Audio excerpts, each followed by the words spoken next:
Good afternoon from Singapore, everyone, and a very warm welcome to you. Thank you so much for joining our Dover Campus Infant School Virtual Open Day webinar this afternoon or this morning or this evening, depending on which part of the world you are joining us from today. We will get started in just a few minutes. We're going to allow our audience just the next few minutes to join this Zoom webinar successfully. And while we wait to get started, I'm going to invite those of you who are on board already to watch a short video that gives you a feel of a day in the life of our infant school. So Margaret, if you could play that video now, please. Thank you.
Okay, we hope you enjoyed a little taster of what life in our infant school is like on the Dover campus. So hello and welcome again, everyone.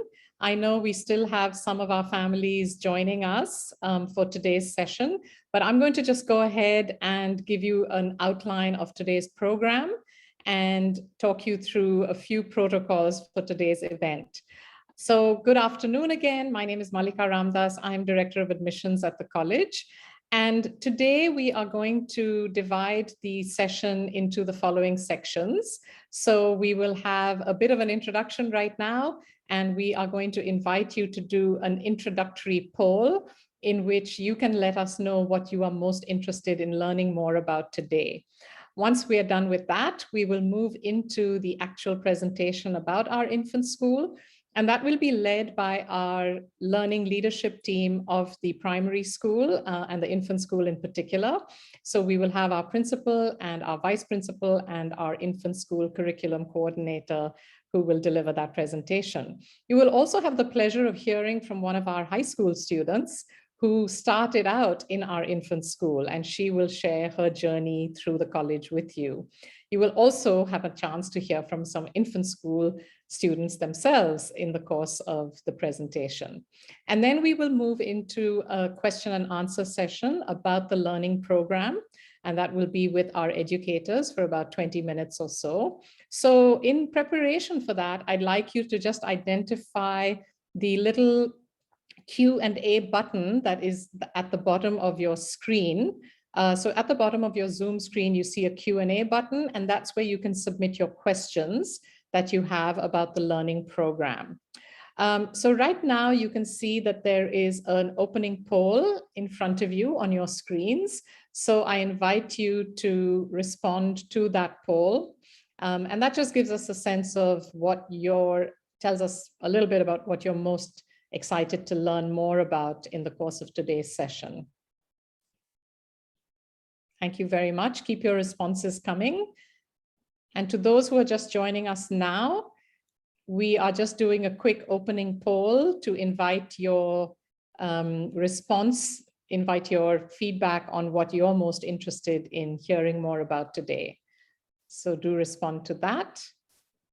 And we will keep that open for another few seconds. Thank you so much.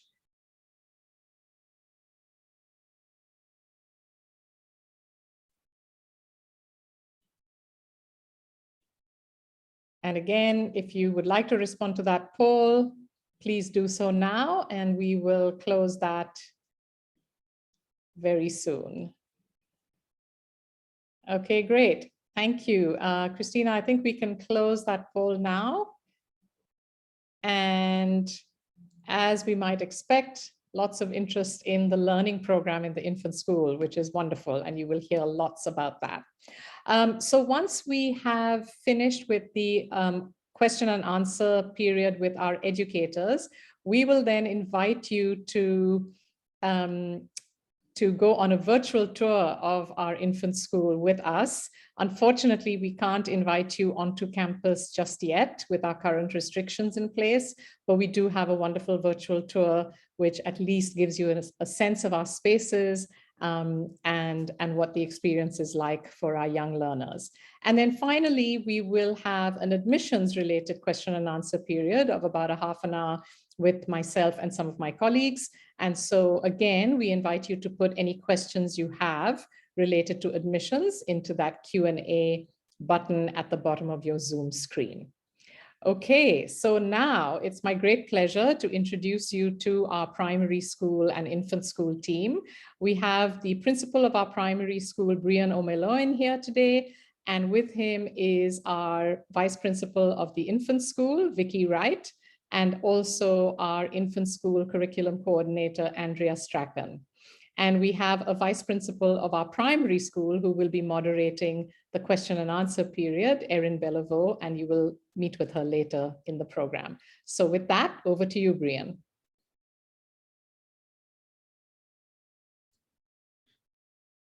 Hi, Margaret, back a bit. I think one more back. So hi, everyone. Thank you so much for joining us. It's afternoon here, but good afternoon, good morning, good night, wherever you are joining us from. I know some people are up in the middle of the night.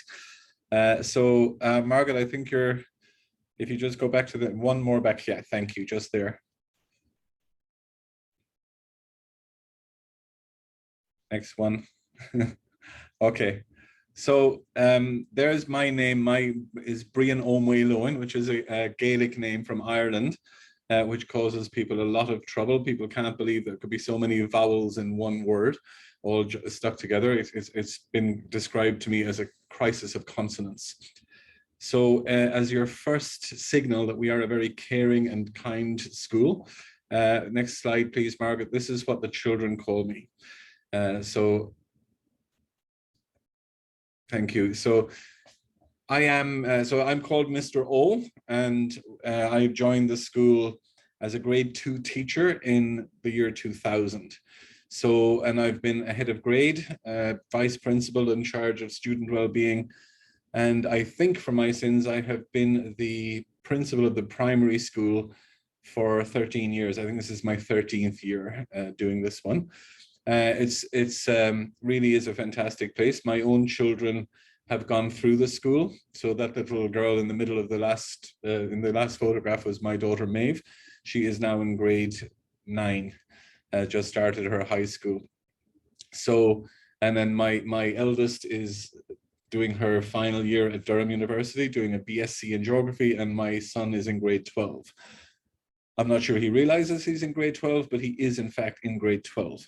So they all three have had a fantastic grounding. They all came through the infant school.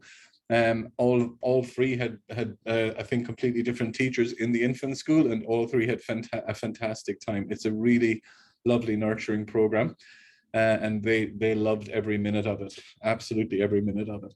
So as we go through this, you're not going to hear a whole lot from me.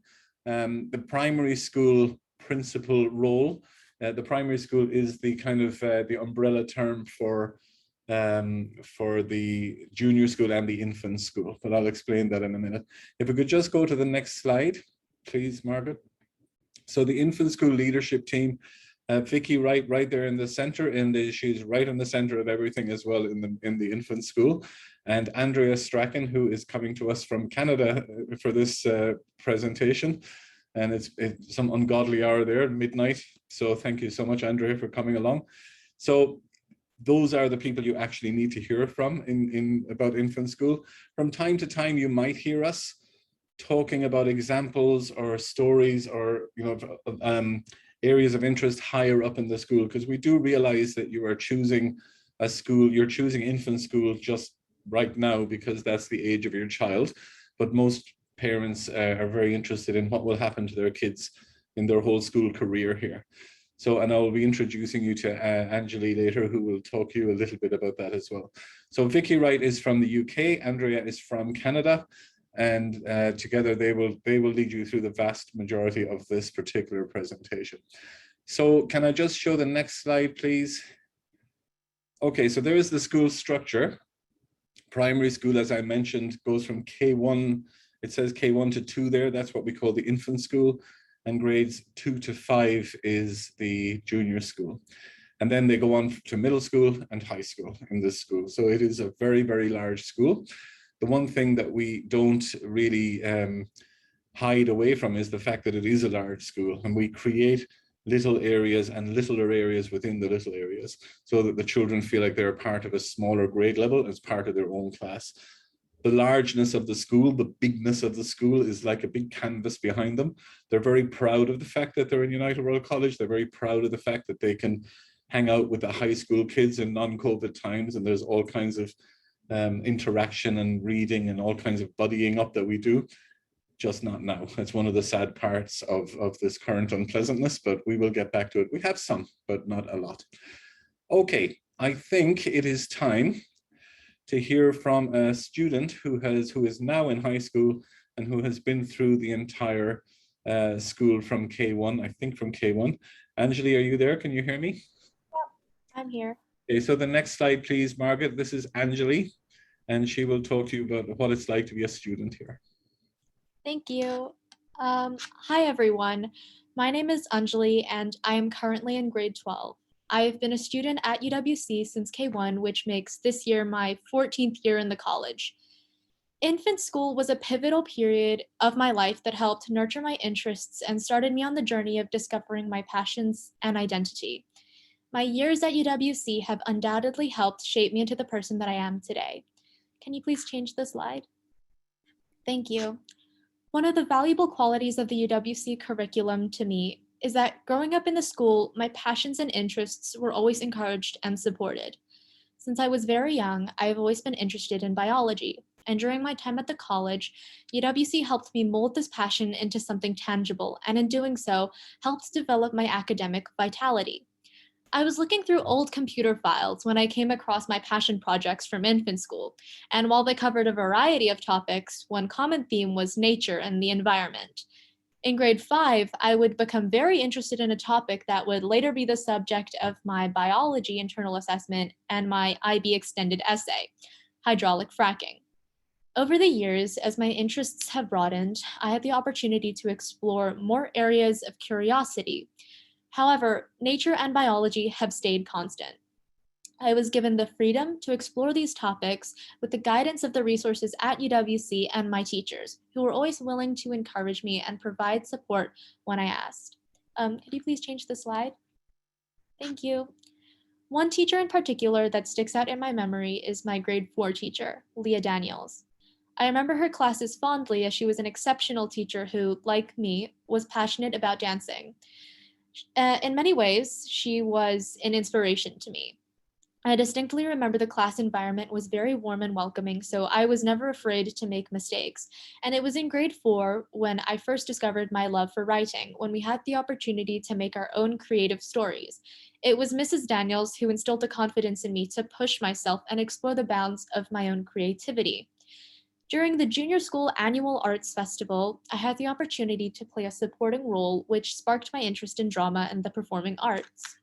Later, in middle and high school, I participated in annual dance shows, UN nights, and various plays. And very recently, I had the opportunity to co-produce an annual collection of plays called Short Form that I had been in since grade 9. I was responsible for auditioning, casting, and organizing the show, which was a very stressful but ultimately rewarding experience. Despite the fact that I had very little leadership before producing short form, taking responsibility and being a leader wasn't as daunting as I had previously anticipated. I found myself reflecting on how I could take inspiration from the past leader figures at the college. UWC provided the grounds for me to find mentors in students and teachers who emulated important qualities like compassion and commitment to care. Can you please change the slide? Thank you.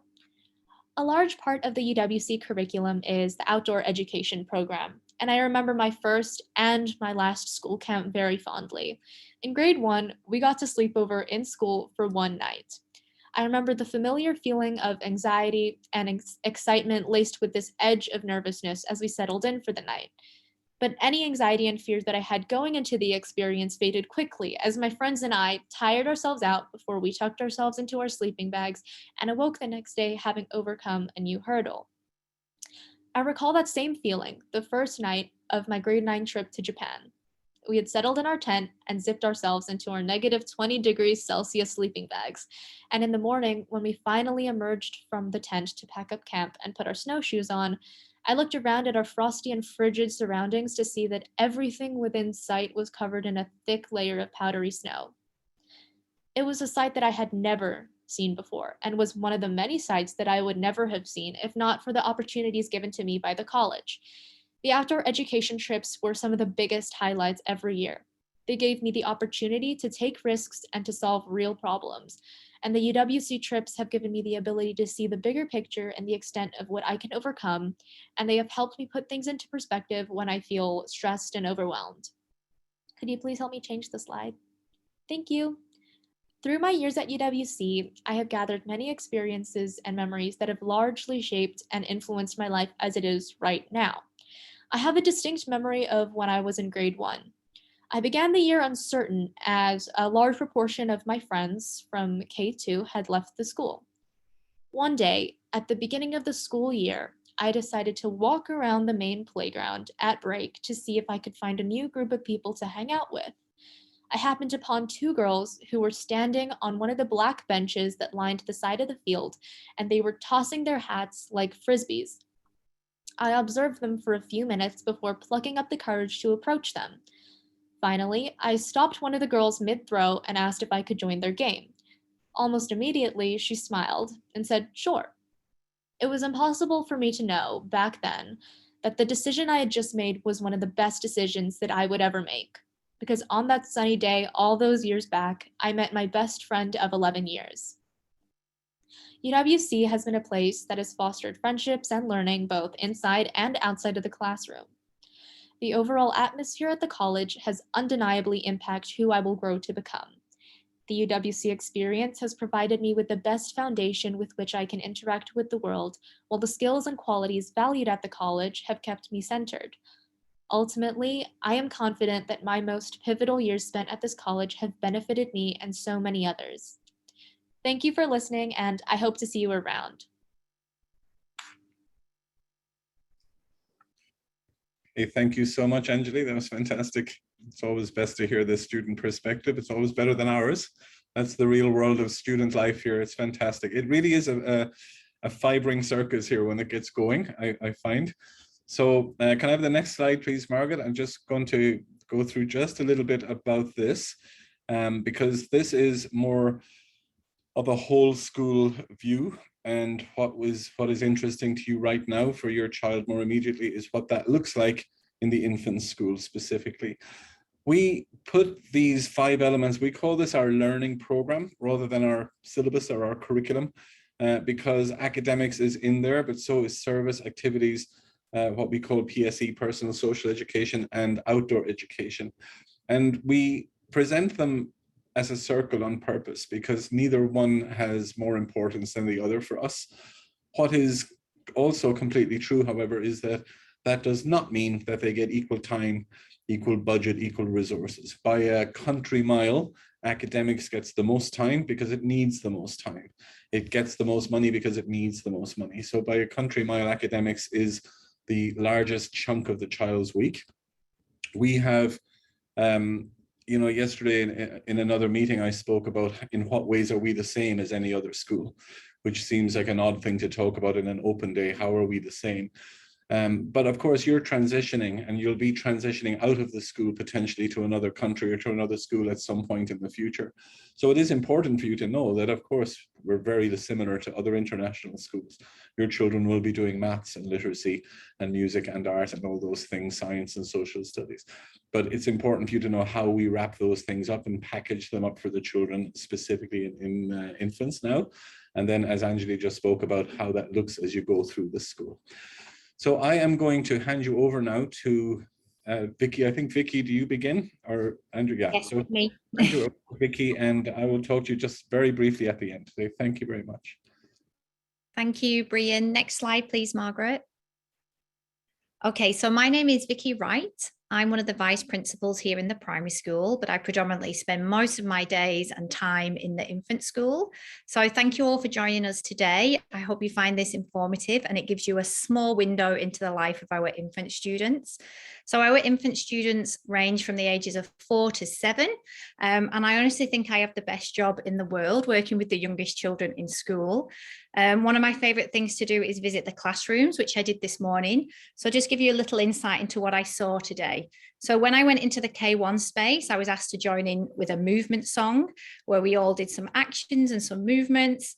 I then went to K2 and the children have been focusing on peace. And I was asked by the children what made me peaceful. And for a moment, I was able to drift away where I thought about reading a nice book on a beach, maybe. And then in grade 1, they're currently working on their living museum, which is where our grade 1 students think about a profession or a job that they think values the community, and they get to research that job. So this morning I managed to bump into a doctor, a gymnastics coach, a bus driver, and of course my favorite, a teacher. In fact, one year the children asked me, could they borrow some of my clothes, because apparently I wear teacher clothes. So I don't know whether to be flattered or offended by that, but I think the thing that I take away every time I walk around the school is how much fun our children are having, how excited they are to be here, and just the joy for learning, which is always what's important to us. So when I see children around school, the one thing they always want to do is stop me and talk to me about their learning, which really tells me how much they love to be here. Next slide, please, Margaret. So this is my own 2 children. They are here at this school with me. The picture on the left shows them when I chose their first preschool. And I remember that feeling of looking around schools and trying to wonder where my children would fit. And I certainly feel that as a teacher, it's important for me to work at a school where I feel a deep connection and a place where I want my own children to be educated. And UWC was that place for me. I think the biggest endorsement I can give a school is, as a teacher, is pick a school that I would want my own children to go to. And both my children, Freddie's been through the infants and Annie's here, and she's absolutely thrived in this environment. Next slide, please. Now, this is how I remember school, not in black and white, but I definitely remember it being set up like this, where every child in the class did the same thing at the same time. There was no differentiation, there was no choice. You did what the teacher told you. And I think the biggest difference for us is that things have dramatically changed. Our young people are active participants in their learning. Teaching isn't done to them. Rather, learning happens for them, and they're part of that. And what a privilege it is to be a part of the start of the school journey. And later, Andrea will share more about how we do it and how it looks in our classrooms. Next slide. So in contrast, this is one of our classrooms. You'll notice the students input immediately into this classroom through some of their work on the walls. The children also have some choice in what things are set up and what materials are available.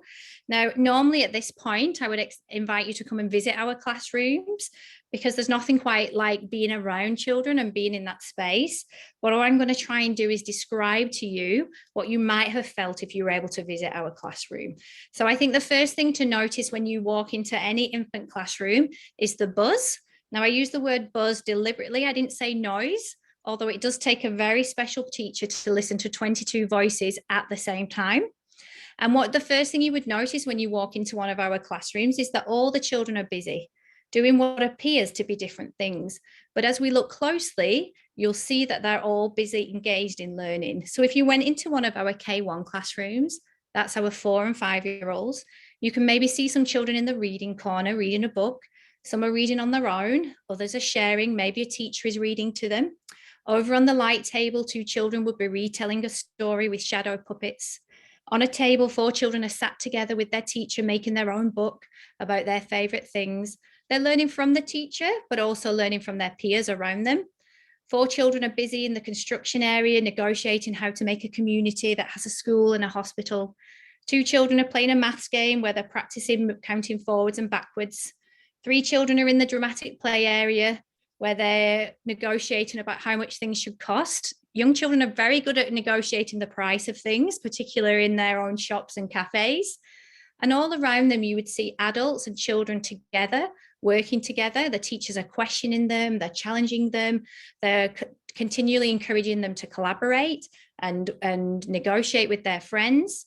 Usually there are more and more children because they want to know what's going on, what's happening, and they come over and look at what other children are learning. And then the other thing that would happen is we would be stood in a corner and one of them would see you. And our children are confident and they're excited and they'd come over and they'd ask who you are, what are you doing here, what do you want to know? And they would invite you into their play. I have spoken a lot about our wonderful students and how really you're missing out on the opportunity to see them. So we decided to ask them a few questions about school. This is longer than we wanted it to be, but honestly, these children are so adorable. I think you have to hear some of the things they say. We didn't give them a script. This is totally unfiltered, but I think it's a really lovely video. Next slide. And then the next slide, Margaret, you can play the video.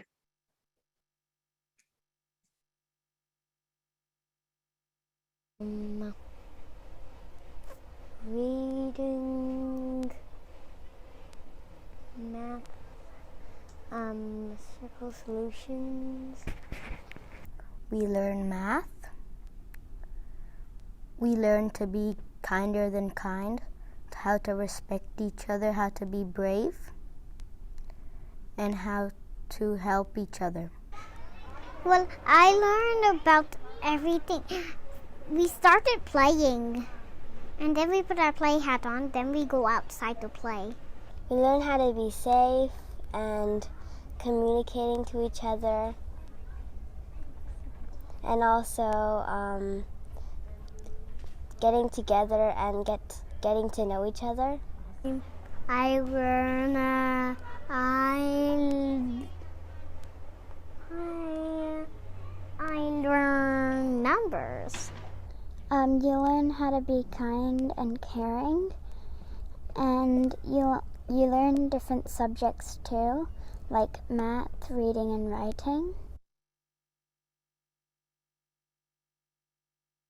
That the teachers are very nice.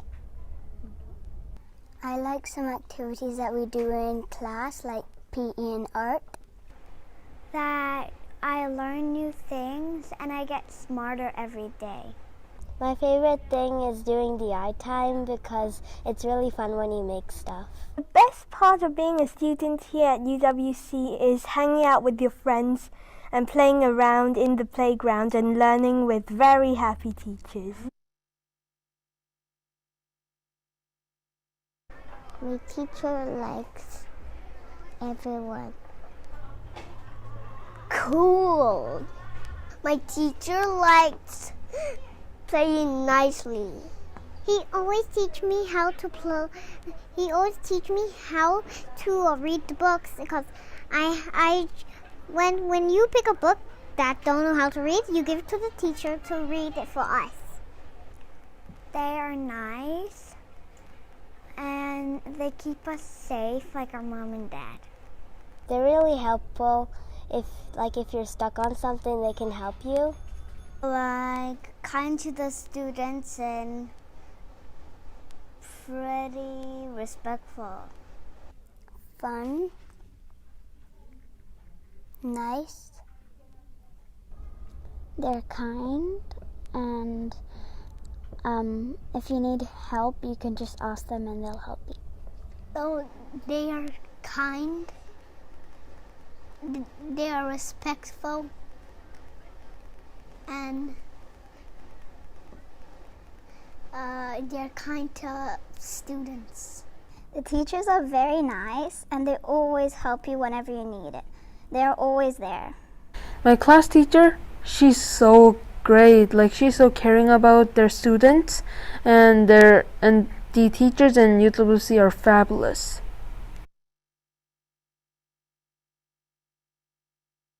Be respectful and responsible.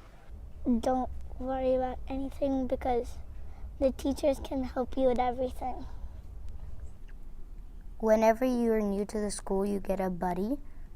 A buddy is someone that has been a long time in the school, and they show you around the school, so they'll always stay with you, so you won't get lost. I would say be yourself. Don't be afraid to ask. There are lots of nice kids in UWC, and you'll make a lot of friends. Don't worry, UWC is a very good school. Teachers are very nice, so you can just act nice and everything will be solved. Well, as you walk in the door, you might think, wow, this is a big school. But as the years go by, you'll see that it's actually not that bad and you can make lots of friends. I think UWC really inspired my mind. That this is a good school, but you can choose which school you can send your child to. But I think this is a good school. Fun, and I don't even want to go home again.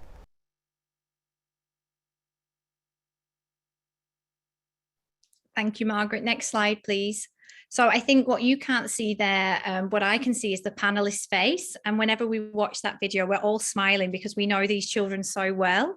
And I think in their words, I think the thing that came through is the kindness and their connection to their teacher. And I know Brian will talk a little bit about how important the teachers are to a school later on. But I'm going to hand over now to Andrea, who will give you a bit more detail about our learning program. Thank you, Andrea.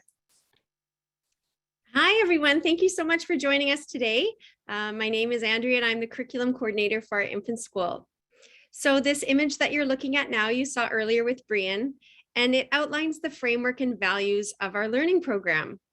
With the learner, your child at the center, our curriculum meets the needs of and develops the whole child through the 5 elements around the perimeter: academics, activities, outdoor education, personal and social education, and service.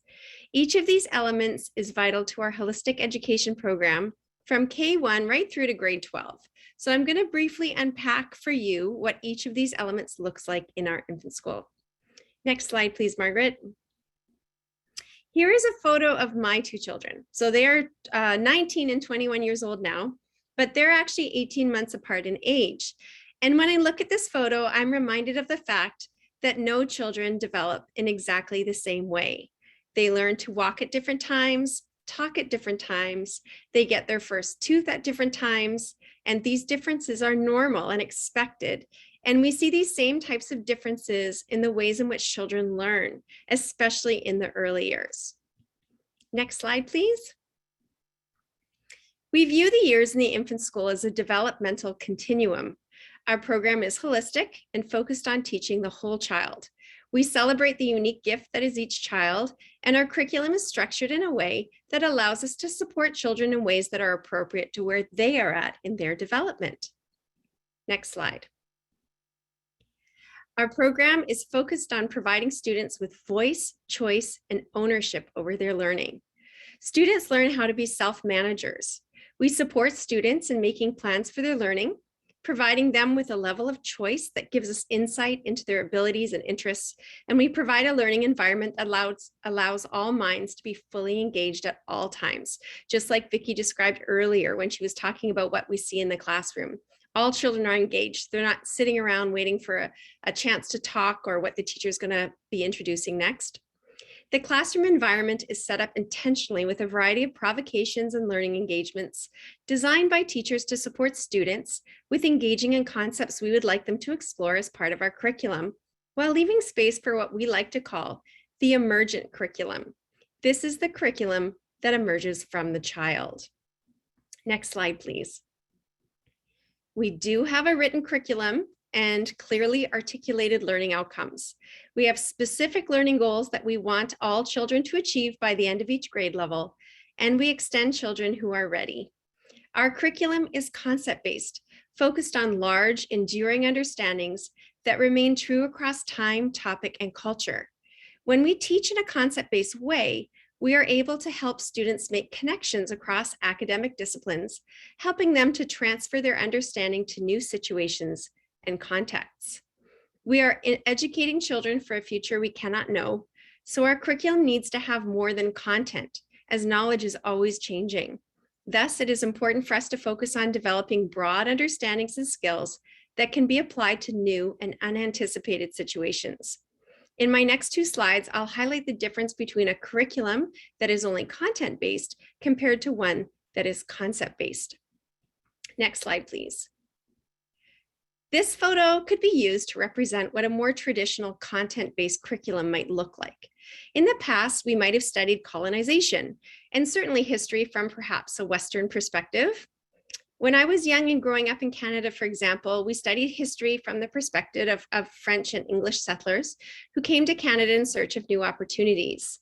We did not look in depth at the impact this movement had on First Nations communities, and we certainly did not study migration involving countries maybe outside of Europe. Teaching and learning of history was locked in time, place, and culture with a focus on specific events and people. Sometimes we even had to memorize special dates, and that we were tested on that. Next slide, please. But this is the same idea through a conceptual lens. A concept-based curriculum takes those same ideas, but explores it from a much broader perspective that can be applied to many different situations across time and place. This slide highlights the big understanding behind these lessons. People migrate, and this migration is connected to both challenges and opportunities faced by people and their communities. Concepts allow students to apply their understanding to multiple contexts, focusing on broad understandings that remain true across time, place, and culture. We can still learn about specific dates and topics, but these become just one example of many. So Vicki touched earlier on the concepts we're really focusing on right now in the infant school today. So communities and peace are some of those big enduring understandings. And the nice thing behind these, focusing on these big concepts, is the students can take the inquiry in any direction they choose, and we can connect to that. Next slide, please. So we are deeply committed to providing a play-based curriculum at UWC-SEA. Play provides children with opportunities to develop physical competence and enjoyment, understand and make sense of their world, interact with others, express and control their emotions, develop their symbolic and problem-solving abilities, and practice their emerging skills. One of the key ways in which children engage with others and their environment is through play. They pretend to be someone else, engage in make-believe situations that reflect what they see in the world around them, and learn to negotiate rules and roles through ongoing social interactions. Through play, children are introduced to and develop more advanced skills that they can later apply to other areas of their life. We know that play is a powerful vehicle for learning, and it's how children learn best. Playful learning is designed, aligned, and intentional. It's not random or chaotic. It takes on different forms, but most importantly is driven by the child. Play keeps learning contextual. Students are able to make clear emotional and intellectual connections to what they're learning about through real life experiences that are important to them. Next slide, please.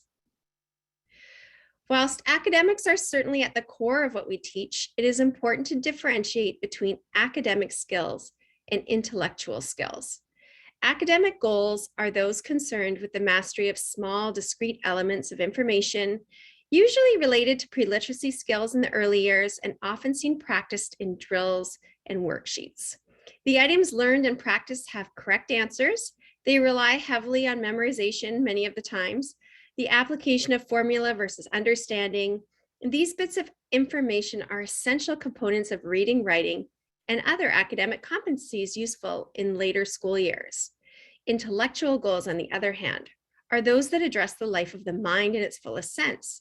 Reasoning, predicting, analyzing, hypothesizing, posing questions, predicting answers to those questions, predicting the findings produced by investigation, and searching for understanding. We know that young children enter the classroom with lively minds, with innate intellectual dispositions towards making sense of their own experience, toward reasoning, predicting, analyzing, questioning, and learning. Children need a balance of both academic and intellectual skills, like they need to focus on both of those, and play provides the vehicle for this. We're able to introduce new content and concepts in a manner that is fun, engaging, and honors children's interests. Next slide, please. Play is sometimes described as inquiry in action. An inquiry-based approach allows children to develop their own understandings. Inquiry is supported through play, but is also the approach when direct instruction from the teacher is involved. In an inquiry-based approach, students not only know how to do something, but they also understand why it is the way it is. In language learning, for example, we use a word study approach to teaching spelling. In the past, students might have been given a list of spelling words to memorize and then were later tested on those.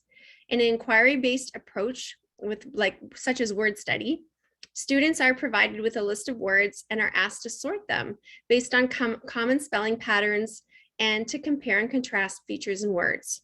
Students learn to use this word knowledge strategically to support their spelling attempts during writing activities and to help them decode unfamiliar words while reading. This approach is so much more powerful than simple memorization. Next slide, please. We also use an inquiry-based approach in maths.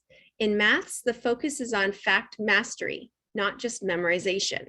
We provide students with many hands-on learning engagements that support them in moving from a concrete to pictorial to abstract understanding. We're focused on building math minds, not calculators. Knowing how to do something enables students to flexibly use procedures and understand the relationships between procedures within the structure of maths. Understanding why enables students to apply these concepts flexibly and extend their knowledge to new situations and to connect it to the world outside of school. Next slide, please. One of the advantages of an international school is that our curriculum has the ability to be responsive to innovations in education. With this in mind, parents often ask about our approach to digital technologies. We're focused on supporting students in being creators with, not consumers of, technology. Children learn how to be safe in a digital world and how to use digital technologies as tools for enhanced learning. For example, in K1, we begin by showing children how to care for iPads, how to take a photo, how to access apps, and how to create using a variety of simple digital tools. By grade 1, students are able to document their learning and share it with parents through digital platforms such as Seesaw. Next slide, please. Our Uwcsea program provides a complete continuum of learning from K1 to grade 12. It's intentionally scaffolded with key transition programs as students move through the different areas of our college. We do not follow any one national curriculum. Rather, we have developed a bespoke Uwcsea curriculum based on learning outcomes, research, and best practices from around the world, culminating with the International Baccalaureate Diploma Program in grades 11 and 12. Next slide, please. So that, I hope you have a better understanding of the ways in which we address the academics component of the learning program. As Brian outlined, that is kind of the meat and potatoes of what we do. And so that's why we've had many slides speaking to it. But we would now like to focus on some of the other key components of our curriculum that make a Uwcsea education so special. Outdoor education, service, activities, and of course, personal and social education. Next slide, please. We are a school that is passionate about outdoor education and educating for a more sustainable world. We know that we cannot care for what we don't value. Engagement with nature and the outdoors is essential not only for teaching sustainability, but also for our physical and emotional well-being. Outside, children can learn in ways that simply cannot be replicated indoors. They are exposed to more sensory input, different sights, sounds, smells, and textures. They can move faster and be louder, exploring body movement and expression in exciting and stimulating ways, jumping, running, and calling out. Outdoor education in the infant school is integrated throughout each and every day. We have a number of outdoor play spaces that teachers use to encourage environmental exploration and stewardship, such as our enchanted gardens, water catchment area, and our new green heart. It's important to note that education for sustainability involves a lot more than simply engaging with outdoor learning environments and being what we sometimes call green. Sustainability also has to do with how we interact with people and how we ensure that living things have access to what they need. This leads us back to the service component of our curriculum. And I'm now going to hand things back to Vicki to tell us a little bit more about this. Thanks, Andrea. Next slide, please, Margaret.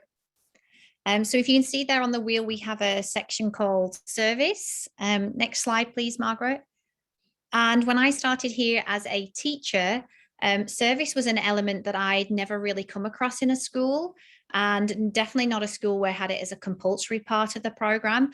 And it was one of the main drivers for me choosing this school. It's a really special part of our program, and it starts in the infant school. So the minute the children start in K1, they start to learn about building their own community and what is their role in there. So are they a peacemaker?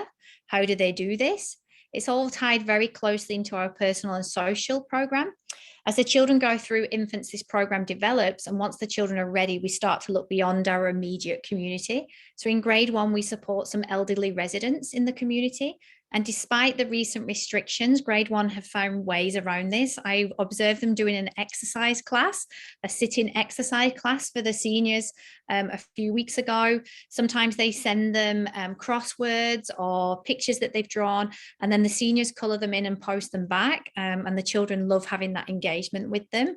We also have our older students that come into the classroom and work with the children. That's one of my favourite things to observe, is seeing the high school students who were part of our infant program. They're so excited to come back and give back into the classroom, and it's a really lovely service. So our infant students are heavily engaged in that service program. Next slide, please. Okay, you'll also see there a section on activities. We always have lots of questions about activities, so I hope I can give you some more information about it. Next slide, please, Margaret. So our activities program is extensive. There's something for everyone. They run after school for infant children. They can do hip hop, they can code, they can build, they can do gym, they can swim, they can contribute to service. The children love it all and want to do it all. And they're always excited to know what activity they're doing next. So I run an activity called Let's Build, and where the children get to explore and build. We have a whole range of construction materials, and all the children from different classes come together for that activity. And as a teacher in the group, I help them organize their materials. A 5-year-old can really negotiate well over which particular blue Lego brick they would like. And I think they're going to do well in life if they can negotiate over a blue Lego brick. We learn to work as a team and as a group, and we make friends beyond our classroom. Next slide. And the final element is personal and social education.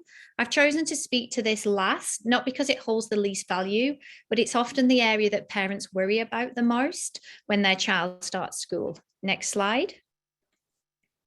So one of the questions I get asked a lot is, will my child be happy? Will they make friends? Who will look after them? Who will look after them if they get hurt? Personal and social education underpins everything that we do in school. It's when we take time to teach children about friendship and what actually it means to be a good friend, and how friendship's presented in different ways, especially when you're 4, 5, and 6, because this changes. Our children are happy, they're cared for, and have lots of friends. And one of the reasons that is the case is because we really do take time to show them that we care from day one, and that they have a voice as well, and that they can advocate and they can ask questions and they can take risks, and it's all in a very safe environment. We ask them what they're interested in. For example, one of our young K1 students loves lions. So his teacher went and found all the animal figurines that we had in our infant school and placed them in the classroom so that that child had some familiarity when they started in the classroom. And it was a point for his learning. We listen to them, we have conversations, and the young children in our care, they can tell you amazing things. And I can tell you that I've worked with this age group for nearly 20 years. And what I've learned from them, from the average child of this age group, is just amazing. Next slide, please. So lots of families want to know about our schedule. So I've took a sample of a day just to talk you through. Every day looks a bit different for every teacher. All teachers like to personalize it. Some teachers like to sing and dance. Some have a welcome routine. Some like to meditate. Some like to have a joke of a day. There's a whole range of things that teachers do to personalize their program. But what is consistent through the school is the curriculum. This is articulated from from K1 through to grade 12. And I know Andrea spoke in depth to that. So this looks different for us for a 4-year-old and a 6-year-old. This is an example of a K1 schedule, and you'll see lots of extra opportunities for outdoor play so we can help develop gross motor skills. You'll also notice that we have time for class inquiry and discovery time, and that's prolonged periods of time where the children are leading their own learning. We also have specialist lessons in K1. Next slide. And in grade 1, you'll see that the focus shifts slightly. You'll observe more lessons in grade 1 that sound more academics, maybe what you're familiar to seeing, such as maths workshop, or what else have I put on there? Maybe a reading workshop or a writing workshop. And within that grade 1 program, within the writing element, children still have voice and choice in what they're writing about, but it does take more of a format of a more formal lesson. So there's more direction from the teachers, but the children still are able to engage and advocate and talk about what they want to do. So thank you for listening to me. It's a whistle-stop tour of our infant school. Thank you for indulging my passion, which is talking about school in particular. And I'm just going to hand over to Brian now to just finalize the last part about infants. Thank you, Brian. Okay, thank you very much, everyone. So we are, if you could just show the next slide, please, Margaret. So I just wanted to say one final thing about you are, I believe, after our Q&A session, so we'll have a chance now to answer some of the questions that have been coming in. Thank you for that. Please put them in the Q&A function rather than chat. So one majorly important point that I wanted to finish on in the tour, the virtual tour of the infant school and of the whole school, and even if you were here to see that stuff with your own eyes, you would for sure find our facilities very, very impressive. And we have, impressive Olympic-sized pools and an impressive underground music suite that you wouldn't see in a studio. And while they are impressive, I really would encourage parents not to be impressed by them. And not to choose this school or any school for that matter based on their facilities. What the facilities provide us is the opportunity to provide an enriched and fantastic, deep and broad program, very professionally. What makes the difference is the teachers. The teachers are absolutely the #1 asset we have, not the principal, not the facilities, not the wonderful things that we have here. Don't be impressed by shiny things is what I would say. The teachers are absolutely by a country mile the major asset we have as a school. And we have a fantastic group of teachers. We have Vicky and I and Andrea and the vice principals, Erin is on this call as well. We have a lot of tasks and chores associated with our job. Our #1 duty is recruitment of fantastic teachers. That's the one we take the absolutely most serious. So I think, Malika, if you're there listening, I think we move on now to Q&A. Is that right? And that's right. And so I think, Margaret, you can stop sharing. I'm going to stop talking, Malika, because I'll say something wrong. Can you give us instruction? Absolutely. So welcome to the question and answer session related to the learning program, everyone. Our colleague Erin Bellevue, who is one of our primary school vice principals, will be moderating this part of the program, which will last approximately 20 minutes or so. I'm going to invite everyone to submit questions that you have related to the learning program and the student experience in our infant school. And you can do that in the question and answer button at the bottom of your Zoom screen. So just find that and submit your questions there. And Erin will pick those up from there and direct those to our educational leadership team of the infant school. And then once we are done with this part of the program, we will move on to the virtual tour and then on to the admissions question and answer. So please save your admissions related questions till later. I forgot to say earlier that we did record the learning leadership presentation that you've just listened to, and we will send you a link to that recording so that you can review it, listen to it again, or share it with friends who may have missed today's webinar. So you'll get that in a few days' time, and it will also be posted on the admissions website. Okay, so with that, over to you, Erin, for the questions. Okay, wonderful. Thank you very much. So I'm going to start with a question that has been raised, and parents are wondering if we could have a little bit more of an explanation, please, about our meet and play sessions and what that might look like. Yeah, of course. So I hope we've picked up from this presentation that the thing that the teachers love to do more than anything is be around the children and the children that could potentially be coming to our school.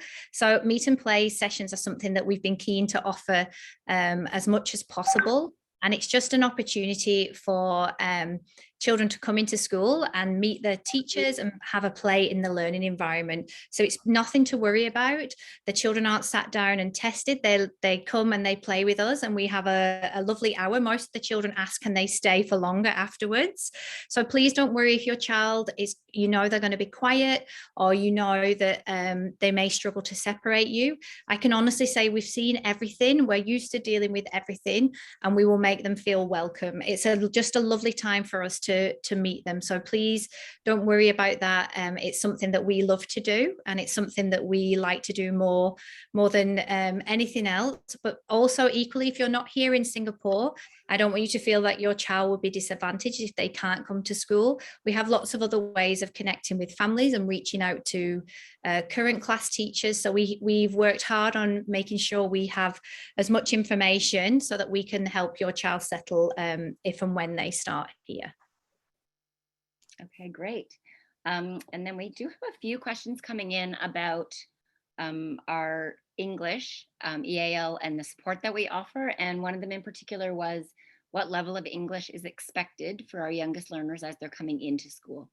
Yeah, so I'll start to talk to this, and I'm sure Andrew will contribute as well. So we don't have, again, a checklist of what your child has to do to start K1 and which vocabulary words they have to be able to speak in English. Our program is delivered in English, so the children do have to have some level of understanding, maybe simple phrases, or a willingness to communicate with adults in other ways. So observing of the children and developing routines, but we also have support in place to help them with that.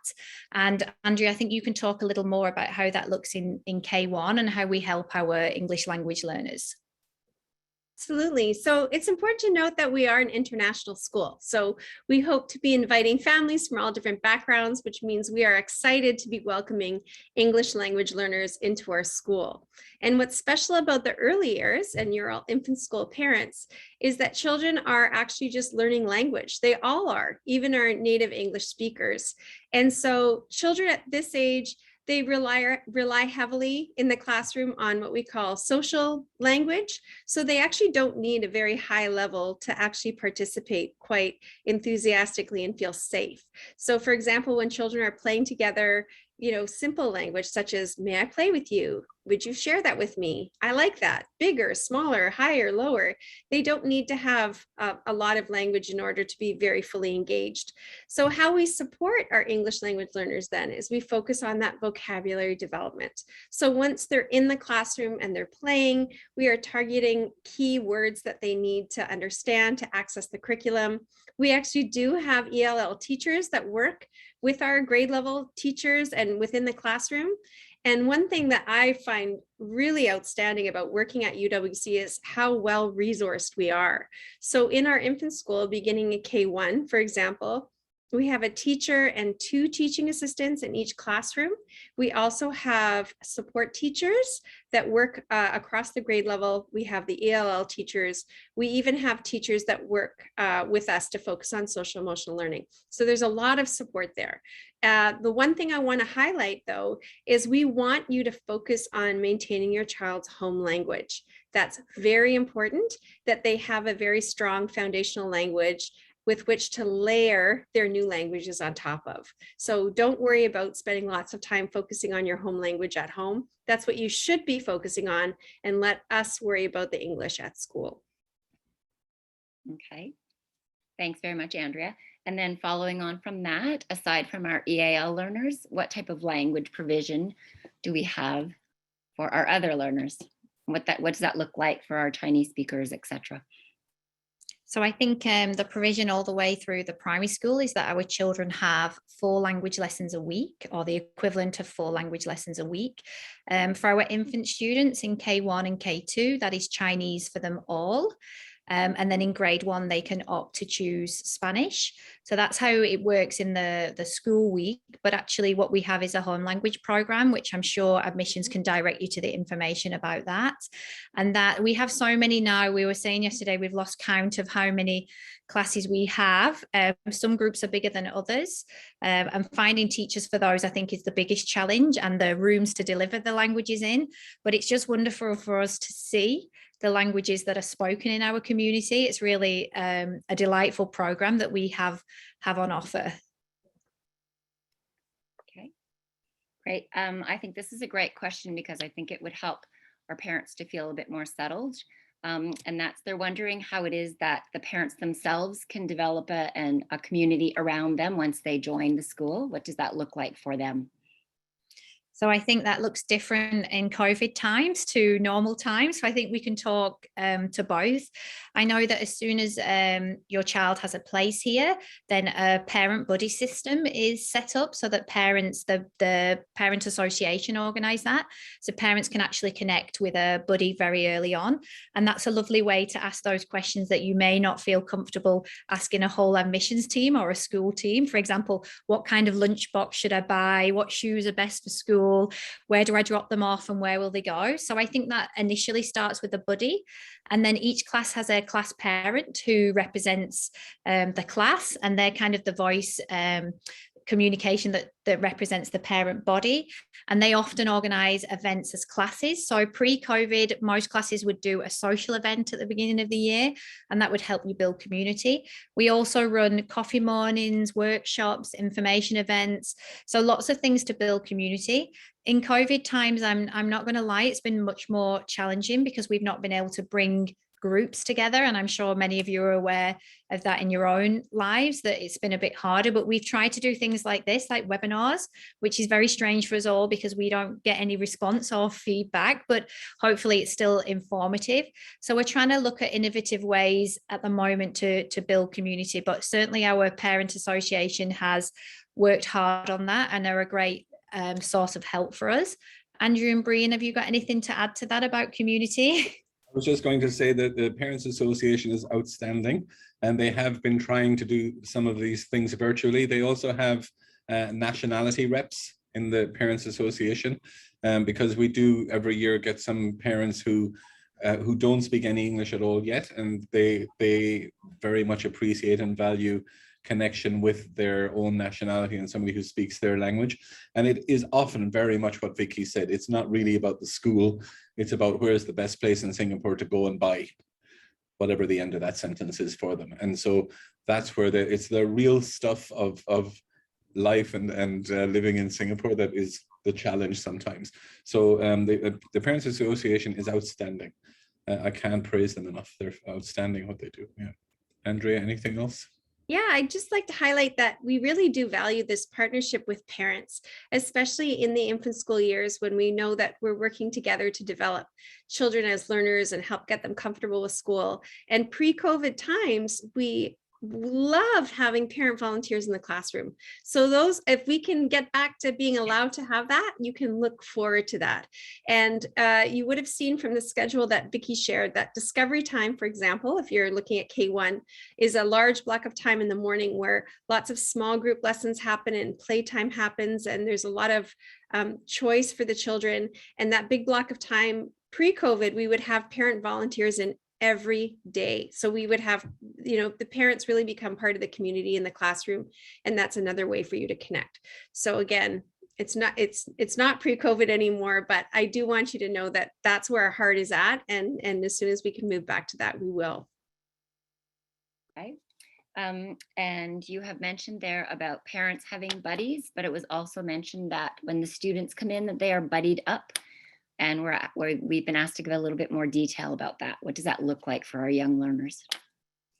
So I think in K1, we try to do what we call a language buddy. So we try to place children with other children that speak the same language at home, so they have a familiar connection straight away. We also, if a child joins midway through a year or into a year group where there's already existing students, we'll often buddy up children with somebody who's familiar to the school. Being a buddy is a real highlight for kids. They all put their hand up, they all want to do it. They're all really keen, I guess, to share their school and to support children. Many of them remember what it was like to be new, and so we're really keen to offer that. We also use buddies all through the year. So if a child is struggling, say at playtime, and they're struggling to find somebody to play with, we'll speak to the whole class about who thinks they know a good game you could play at playtime, who would like to buddy up. So that buddy system is great at the beginning of the year, but it's also something we advocate for all year, because we want children to always feel like there's somebody there for them. So it's something that happens. They also sometimes buddy with other grade levels. So they'll have buddy readers that come in, maybe from grade 3, will come down to grade 1 and do some reading with them.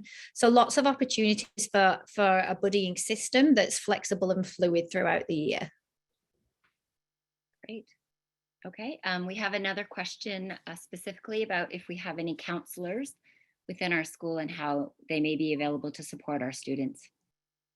Yeah, and I think Andrea, was it Andrea who touched briefly on that when she said that we have people who support social and emotional development. So we do have a counselling team here, and the counsellor that works predominantly with the infants is very proactive. So he does some work just with parents, but he also runs information sessions, but he actually does a lot of work with our class teachers so that our class teachers feel supported with that social and emotional development. So sometimes it's running whole class lessons, sometimes it's running playtime groups, sometimes it's individual work. So our counselling team work very closely with the teachers and alongside the teachers, and the children know who those counsellors are. So there's no fear if the counsellor's getting involved. They're already a familiar adult to most of our children, so they're very comfortable with our counsellors.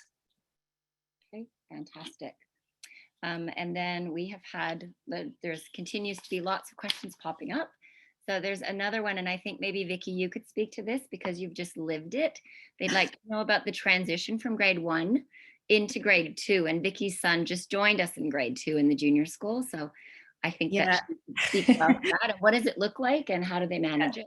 So I think transitions for children, depending on children's personalities, feel very different. So some children are so excited about the next step that it's just this big exciting thing, and other children have high anxiety about how that's going to feel, and some people's parents feel the same about the transition. And so I think the biggest thing to know is that we're one school, and so our teachers are very familiar with each other. So I think the curriculum is continuous. So it's been designed to be progressive. So grade 1 doesn't feel different to grade 2. In fact, my own son said, oh, we do all the same things we did in grade 1.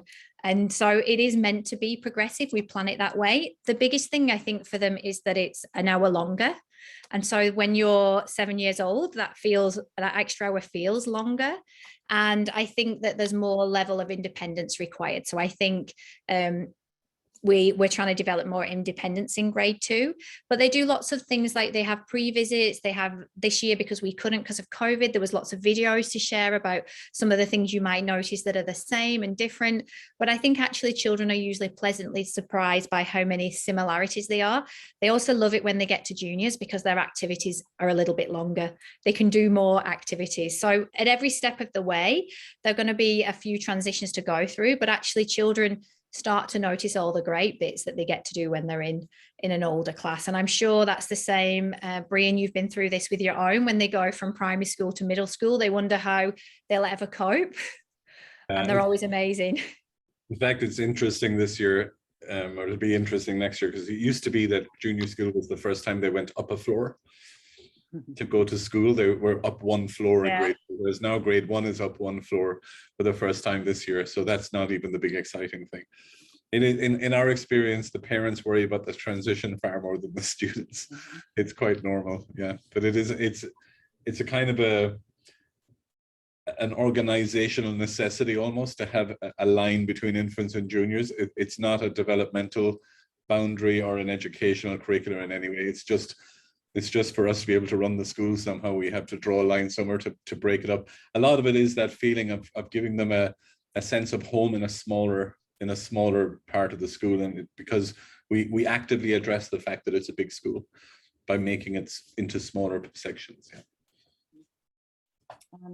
Okay, and then we have a very popular question. What does technology use look like in the infant school?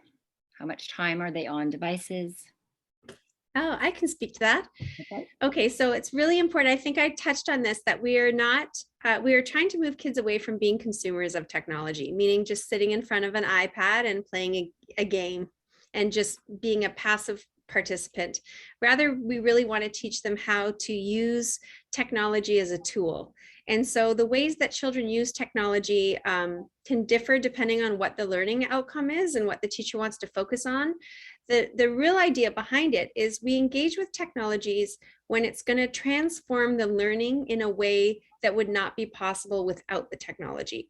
For example, if a child wants to go out into the enchanted garden and they're focusing on finding a living thing and they need to take a photo of that, they can then use that, go onto an app, start documenting what they're learning about it, and then they're able to upload that and share that with parents and their teachers. They can even record behind their voice talking about what they've learned. And so this is a way that we can capture and document learning in a way that we wouldn't be able to without technology. But overall, especially because we're speaking to infant school parents, the children are not on devices a lot. I would say in K1, it's very minimal, but we do want to introduce components of digital citizenship, because like it or not, these digital technologies are here to stay. And a big focus of our program is teaching children how to be safe and how to use digital technologies appropriately. And so that's scaffolded throughout our curriculum. We do have digital technology learning outcomes that are in our written curriculum and scaffolded very intentionally. We do have digital literacy coaches that work with the teachers on this to help with that across the school. And so the idea is they start off learning how to use it as a tool, and by the time they're in grade 12 and they're graduating, my goodness, like they're absolute whizzes. They're using it for all sorts of things, and they're very highly competent. So I hope that answers your question. Okay, I would say so. Okay, we've had a couple of questions about the potential for home-based or remote learning and what that could look like in the infant school. Yeah, and I think although we would like to think it's never going to happen, we do have a plan in place if it does happen, and we have experienced this, and we're currently running a hybrid model at the moment where we have most of our children are here face to face, but some children are home learning in the infants because of recent guidelines. So in the infants, it's always optional, and we give the children lots of options because every family is very different and we know everybody's family circumstance is different. But I think the main thing for us as infant teachers is that we maintain a connection with children, and whether that's through a small group or a live morning meeting so that there's a connection. And we provide lots of learning engagements for the children to participate in at home. We try to keep them varied so that children can do a variety of things. One of them might be, for example, going on a nature walk, finding the living thing that Andrew was talking about before, and also some practice of academics. And so that's all made accessible through Seesaw, which is our learning platform. So we try and keep it as engaging as practical as possible, but also remembering that families are at home often trying to do maybe 35 other things at the same time. So we try not to make it too extravagant. But if we can add some sensory elements in there, like Play-Doh or anything like that, we'll always try and make it as practical as possible. In our last period of lockdown, I would make a set of baking videos that children could follow along with at home. And also we do lots of read alouds, opportunities for children to listen to stories. So we hope it never happens, but if it does, Andrew, we're ready to go, aren't we? We really are. We really are. But you know, the good thing for us, and again, speaking to infant school parents, is so far the government has, I think, recognized that these early years are very critical, and that parents really do, you know, want to be able to send their children to school if they can. So we have been able to stay open with social distancing guidelines in place in the early years. So it's been a while since we've had to go to full home-based learning, but we have been able to provide that option when appropriate.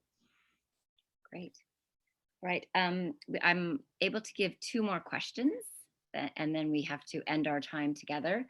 So we have been asked to give a little bit more about the information about how we can kind of keep our infants in like their dedicated area. So Brian has commented on it being a larger school, but we do a really good job of protecting our young children. But can we give a little bit more information about what that might look like? I'm happy to speak to that. Yeah, it's the problem with the virtual tour that you're about to go on. It was largely filmed before COVID, and if we could show it to you now, you could see all the fences that we've put across. We've divided it all up. So anyway, I'll stop talking. I hope you're all impressed at my skills of delegation. Have you noticed that? But yeah, it's a hard one to show you without being here. But go ahead, you guys. Well, the nice thing is the actual physical structure of our school, especially our primary school, lends itself very easily to this. So if you were to go on a tour of our school, you would see that we have a K1 pod, we have a K2 pod, we have a grade 1 pod, and we have that similar model going all the way through the primary school. And when students are in that pod area, there's a central kind of shared learning space, and the classrooms are all off of that shared space, and there's big windows so they can see in and out, and there's really no through traffic. You would only come into the K1 pod if you were wanting to go to K1. You would only go into the K2 pod if you were wanting to go to K2. There's no hallways connecting it to other areas of the school. And so what's been really nice for us, there's two things. Pre-COVID, that creates such a little comfortable nest for the children, like a really nice area where they can move between the different classrooms and the pods and feel safe. And while we're a very large school, it feels very intimate and community minded and very, very comfortable and cozy. With now COVID times, what's nice about it, it makes it very easy for us to keep kids within their grade level cohort. So we can be, if in terms of contact tracing, it's very easy for us to identify if children have come in contact with other areas of the school, because they really haven't. No one's even come for a walk through the pods. So it's a really nice setup. So I hope you'll be able to see that on our virtual tour, but know that that's in place. Okay. All right. So this will be our last question before we finish. And so parents are wondering about what homework looks like in the infant school. Okay, well, we don't have homework per se, but we do ask families to read regularly with their children. Read, read, read, and read. Our K1 children know that they're readers, and they do an amazing job of picking books up and reading the story. They don't have to read the words or the information on there. They just use the pictures, and that's one of the skills we're starting to teach them. And that love for reading and that independence with reading continues all the way through the infant program. And that's what we ask families to do predominantly. But we also ask families to talk at home with their children, especially in their home language, maybe about the unit of study, and to actually encourage their child to talk about that at home and actually maybe do some more learning on that area. So for example, our grade 1s are looking at communities at the moment, and the parents have been heavily involved in helping them practice the kind of things they may want to say. They've been helping them research. They've been collecting their props. I've seen some amazing costumes go in today. So parents don't need to worry about their child being bored. Usually you'll find, even though we finish at 2 o'clock, our children are exhausted at 2 o'clock and just need a little bit of downtime. And that's very much where our focus is, that time at home should be spent for the child in free play and having time to be with families rather than engaged in pages of homework. Okay, great. I think we'll go back to you then at this point, Malika. Thanks very much, everybody. Thank you all very much. At this point, our learning leadership team is going to have to carry on with the rest of their day. So I just want to say a very warm thank you to all of you. I think parents learned a great deal from this morning's session. So thank you very much. And we will now go into our... Before you move on, can I just check the questions that we didn't get to answer? Will they be recorded so we can deal with them later, or will they be lost at the end of the... No, they won't be lost. We will actually follow up with families whose questions we couldn't get to. Thank you for reminding me. I was going to say something about that. Thanks, Brian.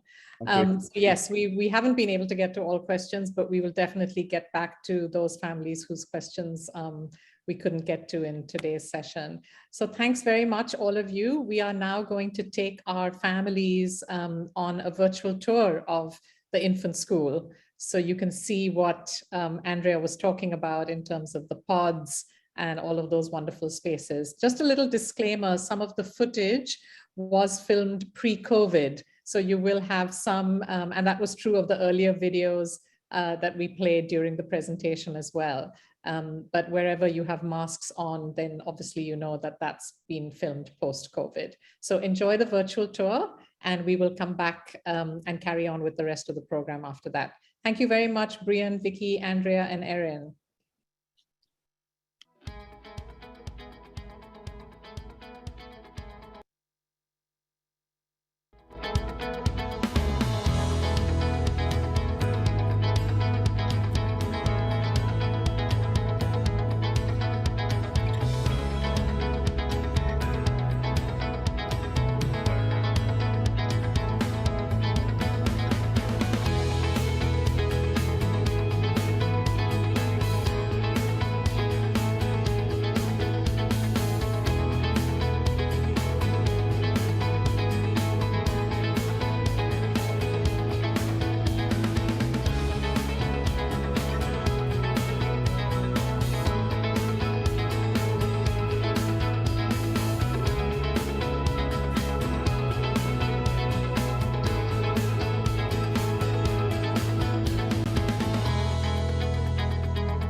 Okay, we hope you enjoyed that virtual tour and at least some ability to get a sense of the spaces, the facilities, the campus, until such time as we can welcome you on campus in person.